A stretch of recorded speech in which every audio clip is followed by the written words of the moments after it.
नमस्कार शेतकरी मित्रांनो, आज आपल्या टरबूज या पिकाला 20 दिवस पूर्ण झालेले आहेत. तर आज आपण एक तिसरी फवारणी घेतलेली आहे.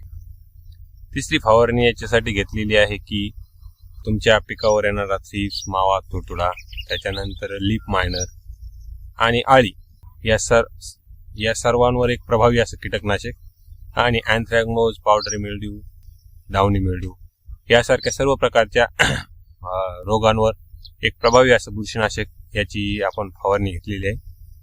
तर यामध्ये आपण सर्वप्रथम कीटकनाशकामध्ये सिमोडिस हे कीटकनाशक घेतलेलं आहे. सिमोडिस मध्ये आयसोसायक्लोसिरम 9.2% हे हा घटक आहे. हा घटक काय करतो तर तुमच्या पिकांवर येणारा थ्रिप्स, मावा, तुडतुडा, त्याच्यानंतर लीफ मायनर, माइट्स या प्रकारच्या सर्व प्रकारच्या किडींवर तुम्हाला नियंत्रण देण्याचं काम करतो. आणि त्याच्यानंतर बुरशीनाशक मध्ये आपण घेतलेलं आहे रोको मध्ये आहे थायोक्थेन मेथिल 70% WP.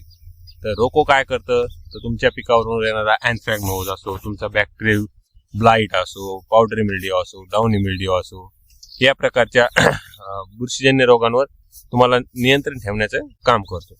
आणि आपण याच्यामध्ये एक